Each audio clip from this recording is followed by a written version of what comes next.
Hey guys, it's Noah here, and in today's video I will analyze my Minecraft 1.16 RSG speedrun in 17 minutes 55 seconds.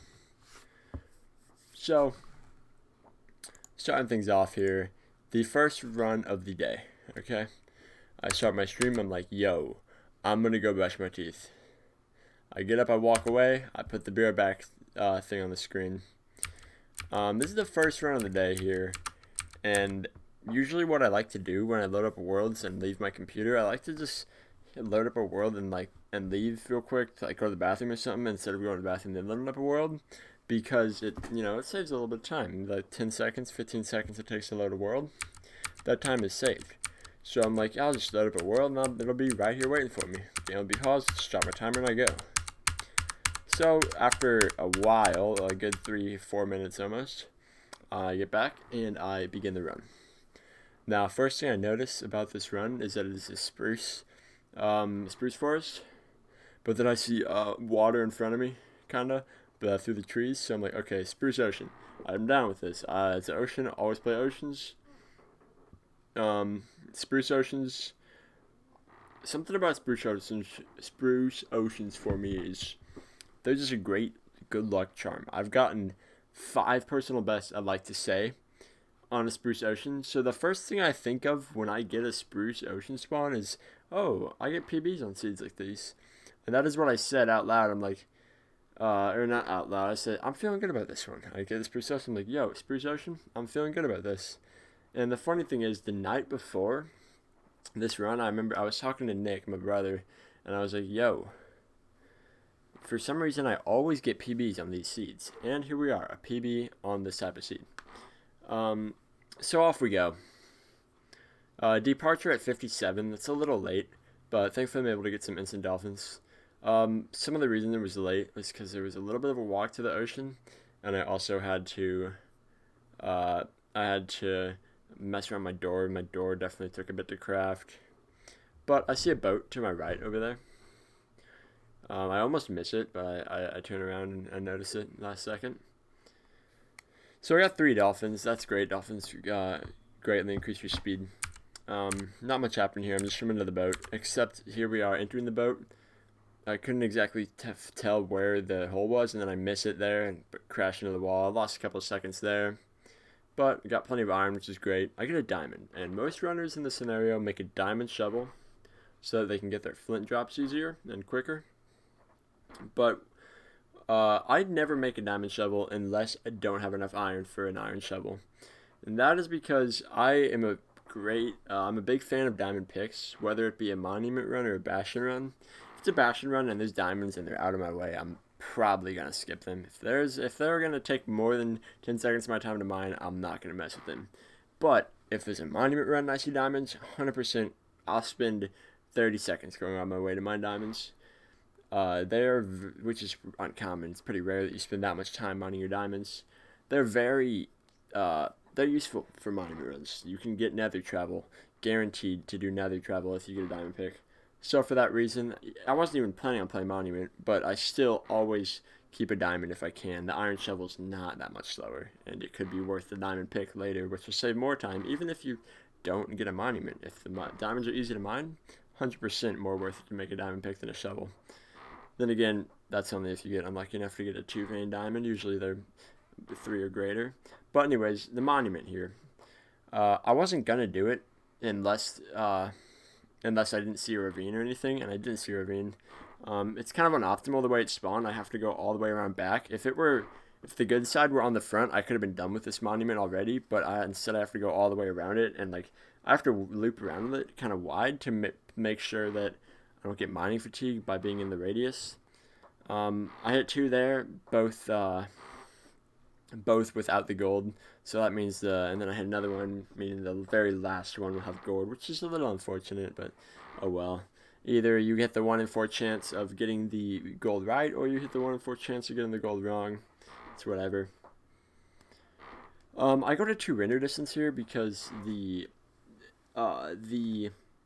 mining fatigue dudes, the Elder Guardians, they you can unload them with lower render distance, so that I think there's only one left there that can give you mining fatigue, meaning way lower chance overall getting mining fatigue. I see kelp in the distance over here, so I'm like, okay, great, that's probably magma ravine. I have good chords, about halfway to stronghold ring. I'm just gonna head in this nether right now. Sub 5 monument, that's solid. All right, look at my pace right here. 420 real time going down. That means I can realistically enter the nether at like 445 real time if I go down to an instant and make my portal instantly. But look at this. I see a formation here to build my portal on. That's the kind of formation you need for a door portal. You need an L, a 3-block L like that. And I see that, and I'm thinking, okay, there's also some stone there that might be by the edge, and meaning the lava might not be deep enough to make a portal. So before committing to that, I want to check over here behind this, and over here around this kelp that's kind of in my way. That could be one. You never know, like that could be one. There could be a block here connecting these. This is a mistake. I shouldn't have done this. I had a direct line onto a formation. Even if that formation didn't work, because of the lava not being deep enough, it would have been worth trying it first, just because it was my only option. The other ones I wasn't guaranteed to get an option. I was just hoping to get one. But look at that. I could be in the nether right now, but instead I wasted my time going looking for a formation when this one probably would have worked. And as you see, it works fine. The lava is plenty deep, and I get in the nether at sub 5 monument, which is great. Any sub 5 monument is good pace, even if it's like, at least for me, even if it's like not that close to stronghold ring. But this run in particular is pretty darn close to stronghold ring. Only a few slight mistakes that slowed down my travel. Spawn, I turn around and I see a fortress. Once I unpause here, I still don't know that I'm by a fortress. I'm just waiting for chunks to load in, so that I could look for bastions if I wanted to. But before looking for bastions, I do notice that there's a fortress. The only reason I would look for a bastion in this scenario is to know what region not to go to, because it's a monument run. I don't want a bastion. And what's great about this is I see the piglins already. 1, 2. That is amazing. All you want is 2 piglins for your monument run, and sometimes they can really be annoying to get. I've had way better monument paces than this die to just running around hopelessly in 5 render distance trying to get piglins to spawn. Make that jump, that was a little scary. I was kind of scared because that's a jump you usually don't go for when you have everything given to you. You have the fortress, you have the piglins. Usually better to just play it safe and waste a couple of seconds, but I don't like to do that. Even on really good pace, I make risky jumps just because it's fun to me. My favorite part of this game is the movement. So anytime I have the chance to make a cool jump, I always go for it. So right here, I have no food. The shipwreck I looted earlier was only an iron shipwreck. It doesn't give any food, which is a little unfortunate. Hold on, let me make sure my mic is on. Okay, good. I've tried recording this video 2 other times, and my mic has been off both times, so just making sure things are right here. So what I do instead is I mine blocks and hope for a fire res, because I don't have food. Doing a blaze fight without food, it's really risky, and only 1 or 2 hits could mean the run's over. So I'm hoping for a fire res because it's looking like I'm going to need blocks to get to that fortress. And at this point, I'm like, okay, I could wait here for the entire gold, and I'll never get the 1 in 40 chance of the fire res, and the run will be dead at that point because I just sat around wasting all my time. So I wait for a couple more trades here before just saying, all right, we're going without the fire res. And it was I put these guys down at 6:02 and left a minute later. And all I did in the meantime was get blocks, which weren't even needed. If you look over here, this land, climb up here, up around, and then up to the top by the fortress over there, very traversable. I actually take the land later in the run to get back down. So I didn't need that blocks at all. I could have plopped them down and just went. And in the future, I'm going to take risks like that because waiting for fire res, I don't have that much time. I'll do a slight task overlap. I'll mine some trees or get some blocks because I can always use some blocks. That's all I'm going to do. I'm not going to wait for more than 10 seconds. Like, I'll wait for like 3 extra trades max, meaning 6 trades. But lesson learned. It's worth the risk, especially now that my time is lower and harder to beat. I have to take risks like that. Otherwise, I'm waiting for things to play it safe, and by the time I get what I need, I wasted all my time to PB. So what was the point of playing it safe? But back to the run. Fortress ender at 8, 8 real time, definitely sub 8 in game time for monument. That's pretty good considering I'm halfway to stronghold ring. If I get a lucky fortress here, I could be out of Nether sub 10 even, really. I could be out of Nether sub 10 if I get a pretty lucky fortress, meaning that if the stronghold's close, it could be like a sub 15. So that's about the pace we're looking at right now. But I could have entered this fortress sub 7 probably. If I just went right away, I would be in here sub 7. It would be a little riskier because I didn't have fire res or food. Definitely a solid amount riskier. But it would make this pace great. It would greatly improve the odds of a sub 10 Nether exit. But anyways, here we are on the blaze fight. I killed 2 blazes back there, and I didn't really end up needing the shield for blazes because I got fire res. But the shield definitely came in handy for the skeleton by the blaze there. The skeletons definitely could have ended up taking away some of my health. But thankfully the shield was able to help. There we go. 3 spawn there. I get 2 out of 3 drops there, which is pretty great. I'll skip ahead a bit. Oh yeah, here's the next one. As you can see, spawns here are pretty wild. Great rods, which ended up being needed because sometimes getting good rods in monument runs don't mean anything. If you get 2 good rates and you put your guys down for trading pretty early and left right away, that means that sometimes they will not be done trading by the time you're done with your blaze rods. You could leave on 6 and find yourself waiting, and you're like, man, I should have got a 7th. But that didn't really happen here because I already waited around so much in the beginning for fire res. So the best rates possible would have saved as much time possible. There wasn't really a cap that I was waiting for the piglins. Got my 7 there. I could have been out. Hold on, going back to this previous spawn. If this last guy dropped one, I actually say it in the run. I say, all right, I could be out right here. But he didn't get it, which is fine. I ended up needing the extra eye anyways. Well, unless there was a 2-eye. If I got different break rates, that would have been fine. But yeah, I could have left 30 seconds earlier. And my biggest mistake in the blaze fight there, it's hard to make mistakes while just sitting on the spawner with fire res, but my biggest mistake was not making bowls. Because for bowls, you need a workbench, and for mushroom soup, you don't. And I can get mushrooms in the nether and get food. I have no food. I'll take any food I can get. I can get mushrooms in the nether and get my food. But for some reason, I didn't make bowls, even though mushroom soup is a great option. I had to make bowls later. If I made bowls right then, I would have been just fine to make my mushroom soup here. But because I didn't make bowls then, I was like, okay, I'm just trying to rush out of here, and I can make food later if I need it, because I might not even need it. You know, I could go to land and get food instantly. But I ended up losing my sprint. My sprint could have given out in the middle of that 3-block jump, and it would have been. I would have had to have some crazy reaction times and get a sick block place for the run not to die there. So I make my bowls here. That's a time loss there. Setting down that table and making bowls when I was just looking at the ground doing nothing during the blaze rod fight, that is a time loss right there. And it would have encouraged me to make my mushroom stew before I got before I went down to retrieve my items, which would have allowed me to gain more health before doing that, and would have made it a lot more safer to grab my boat.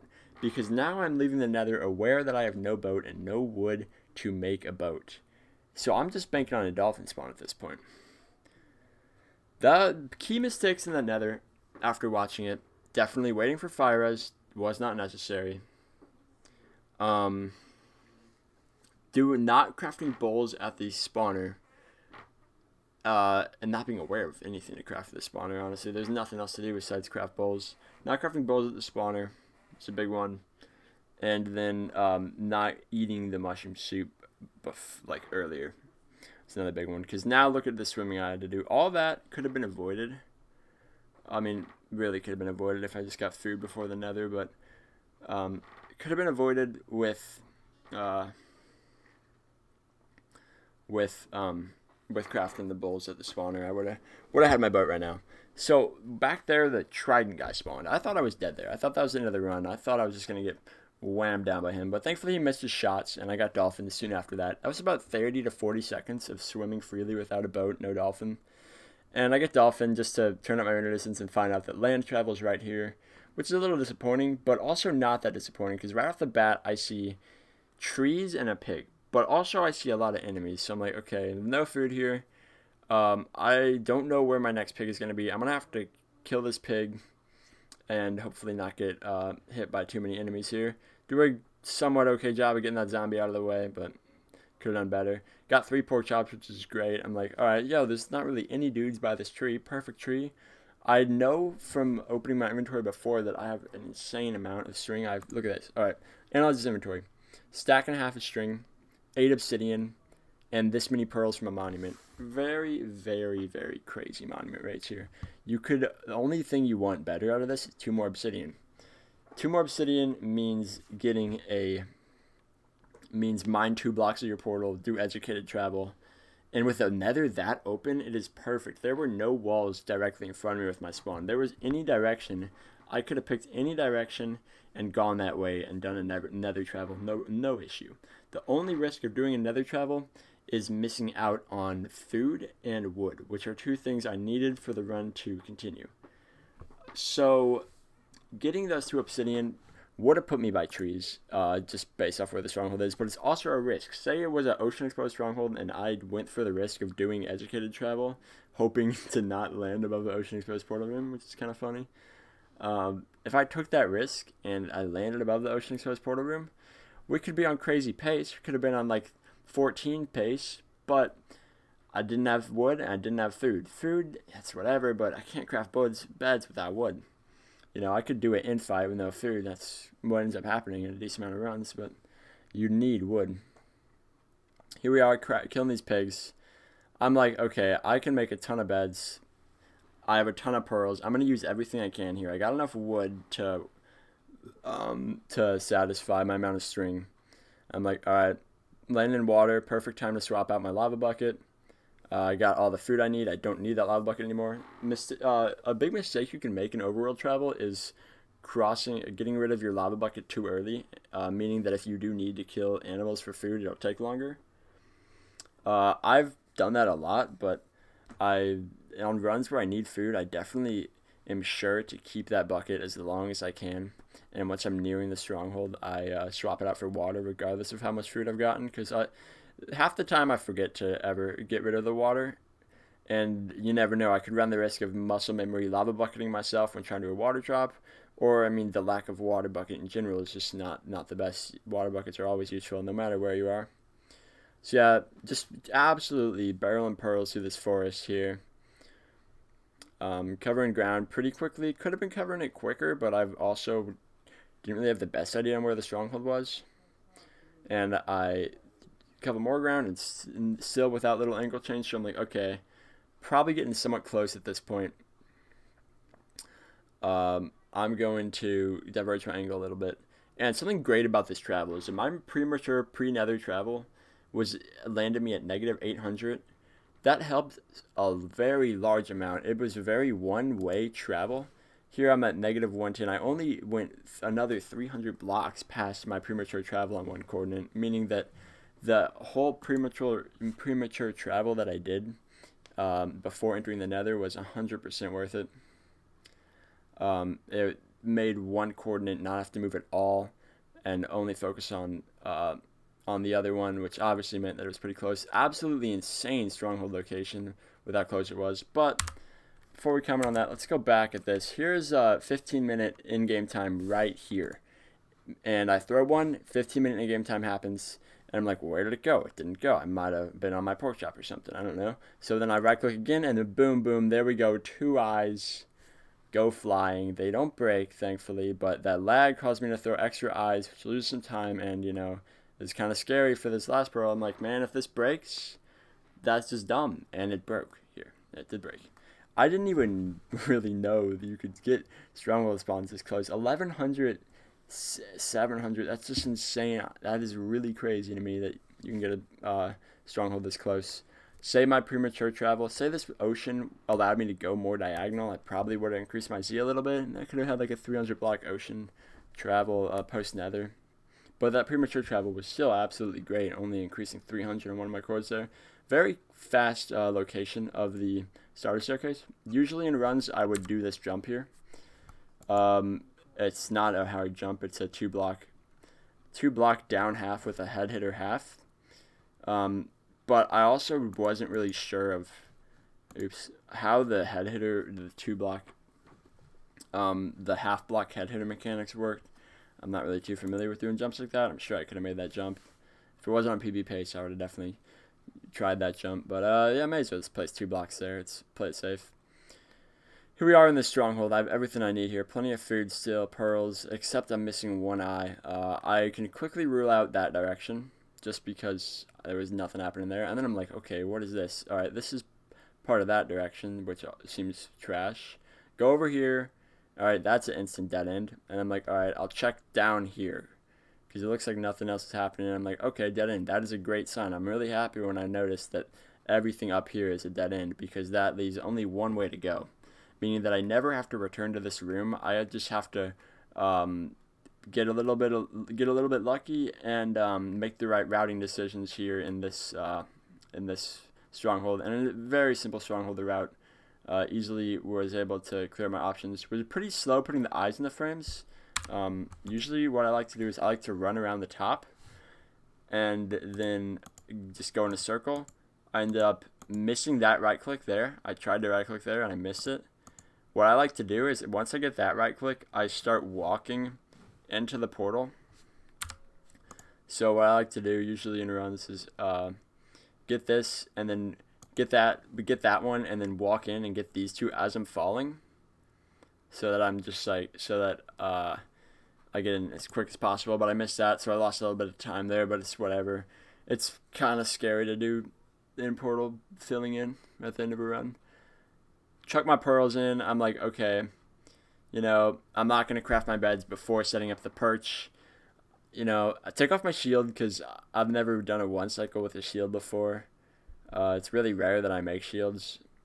I only make it in scenarios like this where I have 0 food and have to make a shield because shields make it harder for me. In fact, I had a run the other day where I made a shield unnecessarily and it caused me to fight the blazes in a much dumber way that inevitably caused me to die. So crafted all my beds and I'm like, okay, perfect time to get my beds done crafting, because when you're crafting your beds and you have your back turned to your dragon, it is one of the scariest things in the game. You see him over there and you're like, he could literally be perching right now. I'm just crafting my beds. Like, if he is perching, I have to just keep going hard on this crafting. So I don't go hard on the crafting. I mess it up completely. I should have used my crafting book here. I don't play 1.16. I got so used to doing, I just can't do crafting book stuff. I try and I can't figure it out sometimes. I do it for certain items like barrel. But anyways, organize my inventory. Don't have enough time to do so.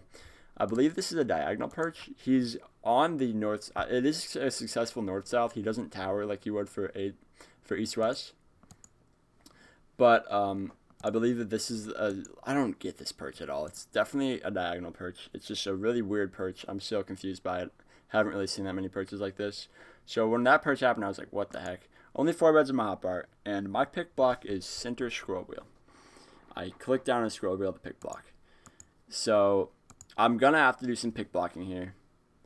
Usually what I like to do, if I know I have to pick block, is I like to throw out my obsidian so I don't pick block obsidian. So I'm able to pick block my bed. When I try to pick block this bed again, though, I hit right click on accident as well. So that causes me to blow up the bed in a really unoptimal spot for the dragon. I was on a solid 5 bed pace until that bed. And then at that point, I'm like, okay, definitely just messed up all the timing.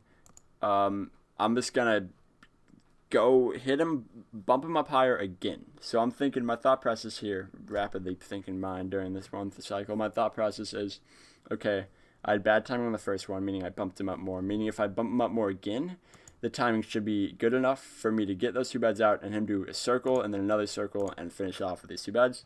And that is what happened. A really good one cycle recovery there. I really thought I was going to mess it up in the moment until I put on my hyper thinking cap real quick. 1755, really quick. When I did this run, it was 80th, top 80 in the world. By now, I don't know what it is. It's probably not verified.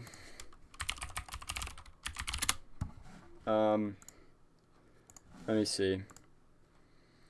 Probably not verified. It was a week ago that I submitted it, but it's probably not verified. Yeah, pending actions. Yeah, so 95th. So apparently, wow. So yeah, 80th top worldwide, but that was a week ago, and I'm, from the looks of things, a lot of runs have been recently accepted by the moderation team, which probably, that makes sense because of the huge amount of runs that just got ahead of me. Because I got bumped to 81st, and then I got all the way bumped to 95th. That's crazy. So I don't know why my run wasn't part of that wave that they just verified, but that's fine. First sub 20. I actually got another sub 20 a few days later. But now we're going to keep working it up here. We're going to go farther than sub 20. We're going to go for sub 15. That's been my goal. That was my goal when I started speedrunning Minecraft 1.16. And, I feel 100% confident. I don't know how I got knocked this far down already. Holy. Man, when I started running this game, top 100 was 24. Man, that's fine. What's top 50? What's top 50? 1640. We're getting there. The competition is very, very, very, very strong. Very fierce competition here. But that doesn't mean I'm not capable of it. So, everybody, thank you for watching this video. Tune in next couple of days to watch more of my future vids. Next up will be the Rubik's Cube victory. It'll be great. Tune in. Follow my channel on Twitch, Danish on Twitch. Link is in the description. And yeah, that's about it for me. I'm taking off. Take care, and have a nice day.